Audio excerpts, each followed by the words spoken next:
Hello dear. तो यहाँ पे देख लीजिए, जैसा कि आप लोग जानते हैं कि बिहार तकनीकी सेवा आयोग के द्वारा 4 से 5 कैटेगरी में अलग-अलग बहाली दी गई है। उसमें से एक बहाली आपका जो आया है वह ईसीजी टेक्नीशियन के लिए भी आया है और ये भी बहाली जो है आपका रेगुलर बेसिस के लिए है, यानी नियमित के लिए है। बहुत सारे चैनल पर आप देखिएगा जो आपको डिटेल्स में नहीं बताया है। आज मैं आपको ईसीजी टेक्नीशियन का जो फुल नोटिफिकेशन है, इसको जो इम्पोर्टेंट चीज़ें हैं, ज़रूरी है, सबको मैं आपको एक-एक करके बताऊँगा। वीडियो को देखते रहिएगा, समझिएगा क्या लगने वाला है, क्या नहीं लगने वाला है, कौन अप्लाई कर सकते हैं, कौन नहीं कर सकते हैं, सारा डाउट क्लियर कर दूँगा। 4 मार्च से शुरू है अप्लाई, 1 अप्रैल तक यह अप्लाई चलने वाला है। अब आगे डेट बढ़ेगा नहीं बढ़ेगा इसके चक्कर में आपको नहीं रहना है। आपको 1 अप्रैल से पहले अपना फॉर्म सबमिट कर देना है, ठीक है।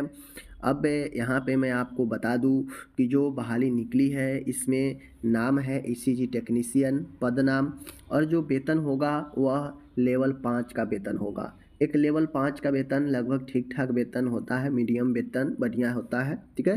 2800 ग्रेड पे वाला, और जो 7th पे है रिवीजन, इसको संरक्षित मतलब ये लागू होगा।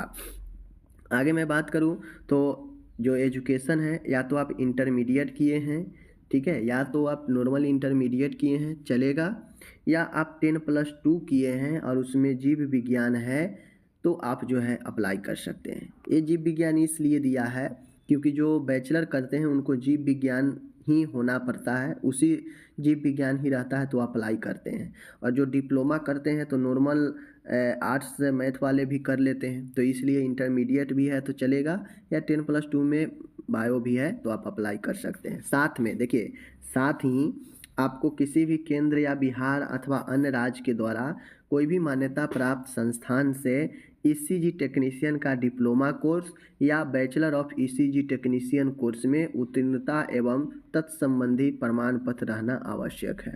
यानी आप एक अच्छे मान्यता प्राप्त संस्थान से आप डिप्लोमा ईसीजी का किए हैं या बैचलर में आप ईसीजी टेक्नीशियन हैं तो आप अप्लाई दोनों कंडीशन में कर सकते हैं, ठीक है।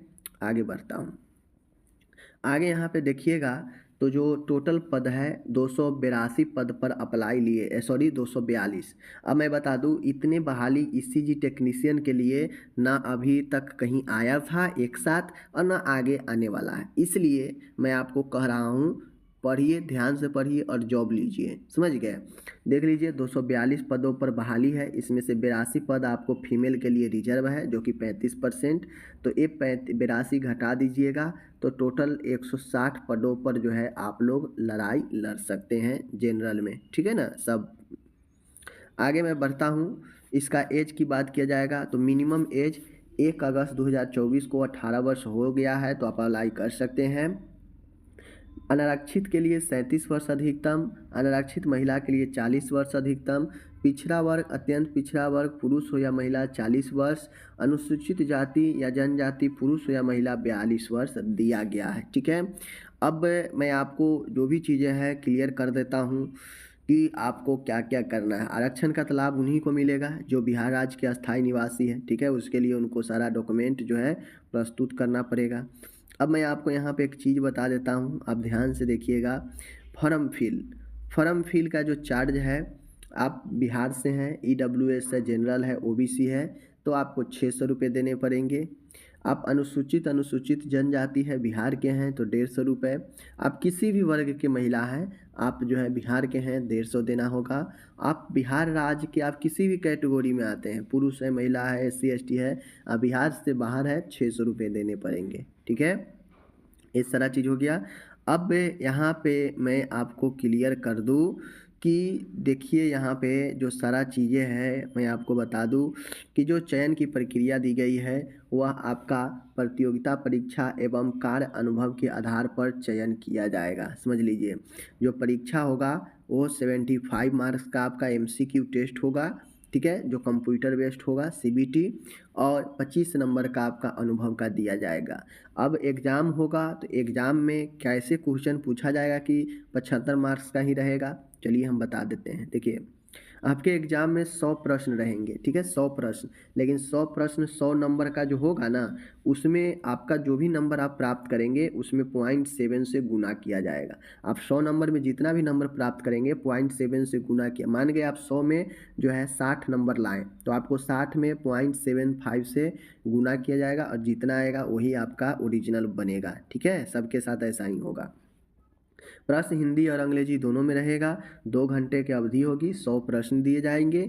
आपका जो भी मतलब सिलेबस है वह ईसीजी टेक्नीशियन का ही रहने वाला है। इसी बेस पर एग्ज़ाम होगा, चाहे आप बैचलर ही क्यों न किए हो, ठीक है। सीबीटी एग्ज़ाम होगा, नॉर्मलाइजेशन लागू होगा। जो निगेटिव मार्किंग है वो 1/4 रहेगा। अगर गलत करेंगे तो 1/4 काटा जाएगा सही में से, ठीक है। और सारे चीज़ें हैं, देख लीजिए।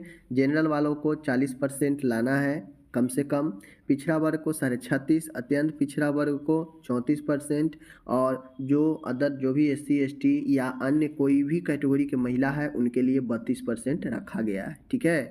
अब न्यूनतम अर्हता प्राप्त नहीं होने पर आपका आगे कोई दावा मान्य नहीं होगा, इसलिए आपको ये जो दिया गया है इतना आपको कम से कम तो लाना ही पड़ेगा।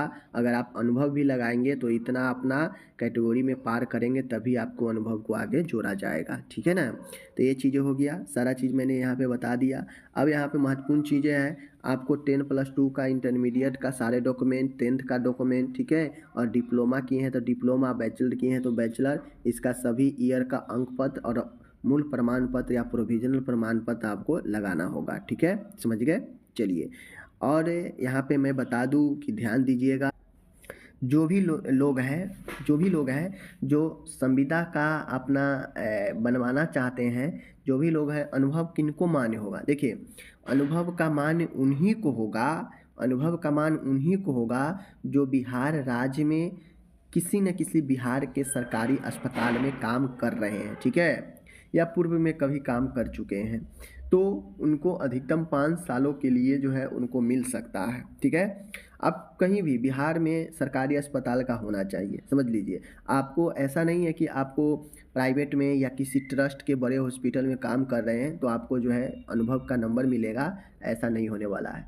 सिर्फ सरकारी में, चाहे सरकारी हो छोटा हो या बड़ा हो अस्पताल, कहीं भी सरकारी में बिहार के अंदर काम कर रहे हैं संविदा पर, तो ही आपको जो है अनुभव का फ़ायदा मिलने वाला है, ठीक है, समझ गए। जो भी डॉक्यूमेंट आप अपलोड करेंगे बिल्कुल क्लियर स्पष्ट करेंगे, क्योंकि उसी को स्कैन करके प्रिंट निकाल कर और जब आप डॉक्यूमेंट वेरिफिकेशन में जाएंगे तो उसी से किया जाएगा डॉक्यूमेंट वेरिफिकेशन, ठीक है। सारा चीज़ें दे दिए हैं, आप जो भी करेंगे ओरिजिनल तरीके पर करेंगे। सारा चीज़ें हैं, आप यहाँ पे देख लीजिए, एग्ज़ाम वगैरह सारा चीज़ मैं बता ही दिया। और अगर आप फर्जी तरीके से अगर आप डॉक्यूमेंट देते हैं तो आपके विरुद्ध कार्रवाई की जाएगी। और जो रही बात अनुभव प्रमाण पत्र का, जो यहाँ पे दिया गया है, परफॉर्मा दिया गया है, यहाँ पे ये दिया गया है, आप इसी के बेस पर अपना जो है बनवा सकते हैं अनुभव प्रमाण पत्र। इसको प्रिंट भी निकाल लीजिए और इस पर बनवा लीजिए, और नहीं तो जो आपको मिलेगा हॉस्पिटल से आप उस पर भी बनवा के दे सकते हैं, ठीक है। तो ये चीज़ें हैं, मैंने आपको डिटेल से बता दिया, आप लोग तैयारी में लग जाइए। जो भी सिलेबस है, सिलेबस आपको मैं बता दूँ यहाँ पे,